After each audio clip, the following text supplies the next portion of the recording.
3 tahun kemudian, siang itu Samantha sedang melatih anak-anak di dalam dojo.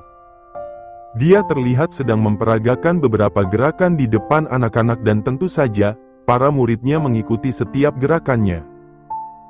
Selagi dia sedang mengajari anak-anak, Edward berlari memasuki dojo itu sambil berteriak, "Mommy!" Samantha menghentikan gerakannya dan membuang pandangannya melihat anak kecil yang berlari ke arahnya. "Baiklah anak-anak, latihan kita selesai," katanya. Anak-anak yang sedang berlatih karate langsung berlari ke arah orang tua masing-masing yang sudah menunggu mereka. Samantha merentangkan kedua tangannya untuk memeluk Edward yang berlari ke arahnya. "Mommy!" Edward langsung melompat ke dalam pelukan Samantha. "Kenapa kau kemari sayang?" tanya Samantha sambil mencium pipi Edward. Tampak Anne berjalan ke arah mereka. Wanita itu tampak terengah-engah karena kelelahan mengejar Edward.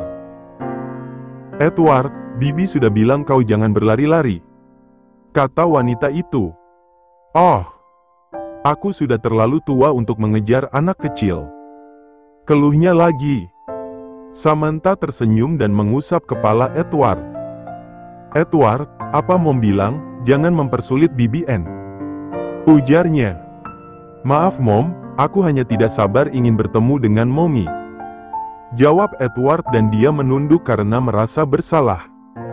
"Lain kali jangan diulangi lagi, oke?" Samantha kembali mengusap kepala Edward sedangkan Edward mengangguk dan dia mulai tersenyum dengan manis. "Mom, lihat ini." Edward memperlihatkan sebuah kertas yang sedari tadi dibawanya. "Apa ini?" tanya Samantha dengan penuh semangat dan melihat kertas yang ditunjukkan oleh Edward. "Ini aku, Mommy dan Bibi Anne." Edward menjelaskan gambar yang dia buat dengan penuh dengan semangat. "Wah, ini sangat bagus." Samantha mengambil gambar yang dibuat oleh Edward. "Siapa ini?" tanya Samantha sambil menunjuk ke sebuah gambar yang tidak ada wajahnya. "Oh ini, teman-temanku menggambar Daddy mereka jadi aku juga mengikuti mereka." "Mom, where is my daddy?" tanya Edward dengan polos. Samantha langsung terdiam saat mendengar pertanyaan Edward.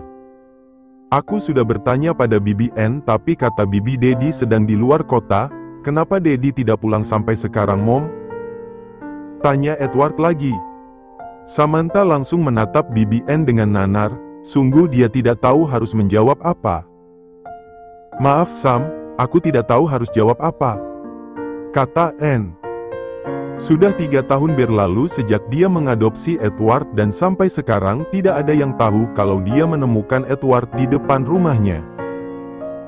Dia juga tidak mengatakannya pada pengasuh Edward sampai sekarang, bahkan wanita itu masih percaya jika ayah Edward ada di luar kota. Anne bahkan berasumsi jika ayah Edward telah meninggalkan mereka berdua dan menikah lagi.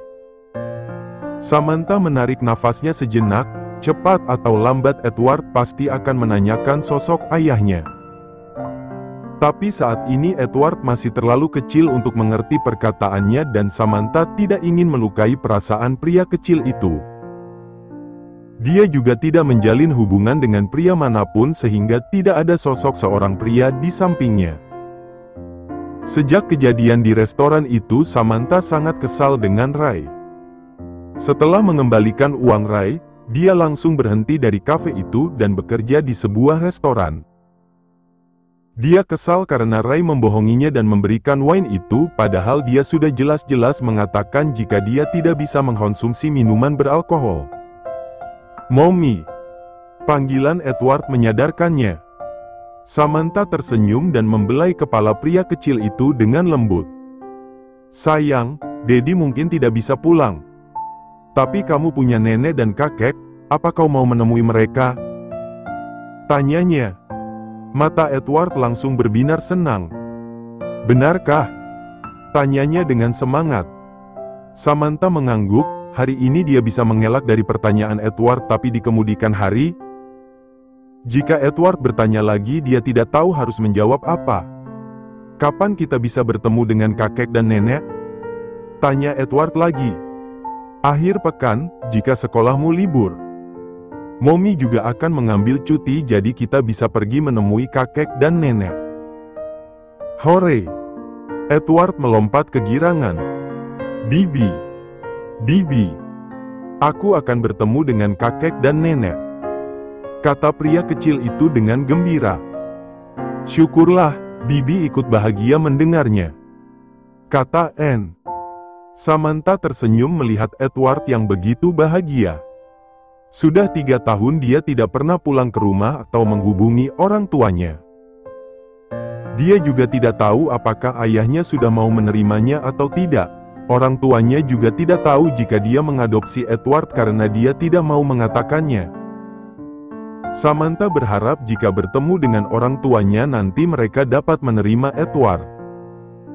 Samantha segera mengganti pakaiannya yang basah karena keringat dan setelah selesai wanita itu kembali menghampiri Edward. Ayo sayang, kita makan siang. Ajaknya. Makan apa Mom? Tanya Edward. Apa saja yang Edward mau dan setelah ini, Mommy harus pergi bekerja lagi. Katanya. Edward berlari ke arahnya dan memegang tangannya. Mereka berjalan bersama dan Anne mengikuti mereka dari belakang. Mom, aku mau makan pizza. Pinta Edward. Baiklah, tapi setelah ini kau tidak boleh nakal ya dan dengarkan perkataan Bibi Anne. Baik Mom, Edward akan menjadi anak baik. Jawab Edward sambil tersenyum dengan manis. Mereka menuju sebuah kedai pizza yang tidak jauh dari Jodoh tempatnya mengajar. Di sana terdapat banyak makanan yang dapat dinikmati. Edward sangat antusias saat melihat gambar pizza yang ada di buku menu itu. Aku mau ini dan ini. Katanya dengan menggemaskan. Edward, cukup 1. Kau tidak akan mampu menghabiskannya. Aku bisa Mom, aku bisa menghabiskannya. Ujar pria kecil itu. No, just 1. Kata Samantha dengan tegas. Edward tampak lesu mendengar perkataan ibunya, dia menunduk dan sepertinya akan menangis. Edward. Samantha membelai kepala Edward dengan lembut. Menurutlah sayang, sekarang pilihlah salah satu yang sangat ingin kamu makan dan minggu depan, Mommy akan mengajakmu ke sini dan makan lagi. Bujuknya. Edward mengangkat kepalanya dan mulai terlihat ceria. Mommy janji? Tanyanya. Samantha mengangguk. Oke, kalau begitu aku mau makan yang ini. Katanya lagi dengan semangat. Samantha tersenyum melihat tingkahnya. Good boy. Pujinya. Edward melebarkan bibirnya dan tersenyum dengan manis. Setelah pesanan yang mereka pesan tiba mereka langsung menyantapnya dengan lahap. Sayang, Mommy harus pergi bekerja. Katanya. Setelah selesai makan, mereka berdiri di sebuah halte bus yang tidak jauh dari kedai pizza itu. Edward mengangkat kepalanya dan menatap ibunya sebelum bus yang mereka tunggu datang. Mommy, I love you. Kata pria kecil itu. Samantha membungkukkan badannya dan memelukkan Edward. Love you too my honey. Bisiknya. Ayo sayang. Ajak Anne karena bus yang mereka tunggu sudah datang. Sebuah bus berhenti di depan mereka, Edward dan Anne segera masuk ke dalam bus itu. Hati-hati sayang.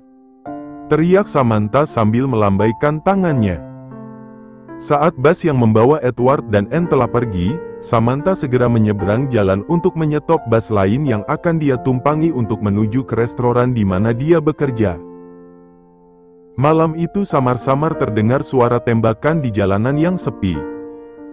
Tampak 2 mobil saling mengejar satu sama lain dan orang-orang yang berada di dalam mobil saling menembakkan timah panas agar mengenai sasaran mereka. Sial! Maki John.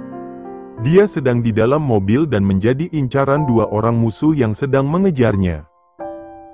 Tangan kirinya terluka karena terserempet peluru yang ditembakkan salah satu dari musuh. Malam itu dia sedang sendiri tanpa pengawal yang selalu mengikutinya. Dia tidak ingin diikuti karena John ingin pergi ke sebuah kafe pinggir pantai untuk melihat apakah wanita yang bersamanya di hotel 3 tahun lalu masih ada di sana atau tidak. Dia terlalu sibuk dan melupakan wanita itu dan entah kenapa, dia jadi teringat dengan wanita itu dan ingin bertemu dengannya lagi. Dia hanya ingin sendiri mencari wanita itu dan membawanya, tapi siapa sangka malam itu musuhnya malah menyerang. Dor! Dor! Bunyi tembakan kembali terdengar karena musuh kembali menembaknya di belakang sana. Terang! Terang! Peluru itu mengenai belakang mobilnya. Dengan tangannya yang terluka, John segera mengisi selongsong pistolnya yang telah kosong. Satu tangannya sibuk memegang setir agar mobilnya tetap bisa berjalan dengan stabil. Kurang ajar, jangan harap kalian bisa selamat dariku. Pria itu mengeluarkan tangannya dan mengarahkan pistol yang dipegangnya ke belakang. Dengan keadaannya sekarang sangat sulit untuknya melihat sasarannya dan menembak musuhnya. Sial! Makinya lagi. Pria itu menginjak gas mobilnya dengan kencang. Dia tidak punya pilihan lain selain memacu mobilnya dengan cepat. Tapi mobil musuh yang ada di belakangnya juga menambah kecepatan dan mulai menyusulnya. Dari kaca mobil musuh yang terbuka dia bisa melihat wajah orang yang ingin membunuhnya. Ha! Ha! Ha! Mati kau John Smith! Teriak salah satu orang itu. Orang yang berada di sebelah pria itu menembakkan pistolnya tepat ke arahnya. John segera menghindari tembakan itu dan kembali berfokus pada jalanan di depannya. Akan aku cincang kalian nanti. Geramnya marah. Saat mobil mereka sudah sejajar dengan cepat, John menyodorkan pistolnya ke arah musuh dan menembakkan senjatanya berkali-kali. Salah satu musuh sedang membawa mobil langsung menghindar, tapi peluru itu mengenai tepat di kepala orang yang berada di sebelahnya. Sialan, akan kubunuh kau! Maki orang itu saat melihat rekannya telah mati bersimbah darah. John menyeringai puas, walaupun tangannya terluka tapi dia masih bisa membidik musuhnya dan mengenainya tepat sasaran. Jangan remehkan aku, tinggal satu lagi. Ucapnya dengan dingin. Dia kembali memacu mobil yang dibawanya sedangkan mobil musuh yang berada di belakang tidak mau kalah dan masih menyusulnya. Kepala John mulai pusing sedangkan tangannya yang terluka terus mengeluarkan darah tanpa henti. Tapi jika dia berhenti sama saja dengan mati dan kali ini dia akan menyelesaikannya dengan cepat. Hei John! Kau bisa membunuh rekanku tapi tidak bisa membunuhku. Teriak musuhnya. John mengecek isi pelurunya yang tinggal satu, dia sudah kehabisan peluru dan malam ini dia harus benar-benar membidik musuhnya dengan tepat jika ingin selamat. Coba saja kalau kau bisa membunuhku. Teriaknya. Pria itu memperlambat mobilnya saat berada di sebuah belokan, ini adalah kesempatan nguat dan kesempatannya cuma satu kali. Saat mobilnya dan mobil musuhnya sudah sejajar pada saat itulah dia bisa membidik kepala pria itu. Ha! Ha! Ha! Mati kau John! Teriak orang itu. Kesempatan. John memutar setir mobilnya hingga ban mobil itu berdecit di jalanan, kini mobilnya sudah berlawanan arah dengan mobil musuh. Tidak buang waktu, John segera membidik kepala orang itu saat mobil mereka telah sejajar dan dor! Peluru yang dia tembakkan melesat dengan cepat dan mengenai tepat di kepala orang itu. Musuhnya langsung mati di tempat menyusul rekannya sedangkan mobil yang dibawa pria itu mulai oleng dan berjalan tidak karuan. John kembali memutar setir mobilnya agar berjalan seperti semula, tapi mobil musuhnya yang telah mati meliuk-liuk dengan kencang di depannya.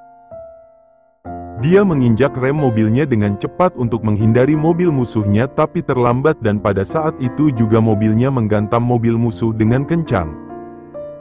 Mobil John terpental ke sisi jalan sedangkan mobil musuhnya terbalik di jalanan. John mengumpulkan tenaganya yang tersisa untuk keluar dari mobilnya. Dia harus keluar dari mobil itu karena bisa saja ada musuh yang lain di belakangnya. Kepalanya terasa sakit karena terbentur dan tubuhnya dipenuhi luka-luka. Dia berjalan dengan terhuyung-huyung masuk ke dalam sebuah komplek rumah yang tidak jauh dari sana. John berhenti di sebuah rumah yang tampak sepi. Pria itu terduduk dan menyadarkan dirinya di pagar rumah itu. Dia sangat lelah. John memegangi kepalanya yang terasa sakit karena terkena benturan. Pria itu merogoh kantong celananya untuk mengambil ponselnya dengan susah payah. Penglihatannya mulai buram dan sebelum dia bisa mengambil ponselnya untuk menghubungi asisten pribadinya, pria itu sudah tidak sadarkan diri. Tidak lama kemudian, bunyi sirine mobil polisi memecah kesunyian jalan. Saat bus yang ditumpangi oleh Samantha dicegat oleh beberapa polisi dan dilarang lewat, Samantha melihat jalanan sejenak. Tampak beberapa mobil derek dan ambulan terparkir di sana. Tempat itu sudah tidak jauh dari area rumahnya dan biasanya jalanan itu tidak terlalu ramai, tapi sepertinya ada tabrakan beruntun di sana. "Pak, aku akan turun di sini saja," pintanya kepada supir bus. Jika dia menunggu bus itu jalan kembali mungkin bisa makan waktu 1 jam, lagi pula tempat itu sudah tidak jauh dari komplek rumahnya.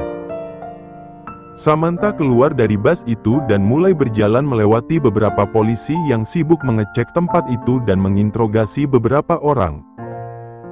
Tampak 2 mobil tergeletak dengan kondisi yang hancur dan tampak pula orang-orang yang menggotong keranda mayat menuju ambulans. Samantha merinding ngeri, dia segera mempercepat langkahnya agar cepat pergi dari sana. Dia tidak ingin melihat lebih jauh seperti yang dilakukan oleh orang-orang yang melewati area itu. Wanita itu bernafas lega saat sudah tiba di komplek rumahnya. Saat itu sudah menunjukkan pukul 11:30 malam. Karena restoran yang ramai sehingga membuatnya harus pulang malam, dia sudah menghubungi Anne dan meminta wanita itu menginap untuk menemani Edward. Saat tiba di depan rumahnya mata Samantha terbelalak kaget. Di sana, di depan pintu pagar rumahnya tampak seorang pria sedang tak sadarkan diri. Samantha melihat sekelilingnya yang tampak sepi, tengah malam seperti itu para tetangganya sudah terlelap semua. Dia jadi teringat kejadian 3 tahun lalu saat memungut Edward. "Ceka, kenapa aku selalu menemukan sesuatu di depan rumahku?" Decaknya kesal. Samantha membungkuk dan menyentuh pria itu.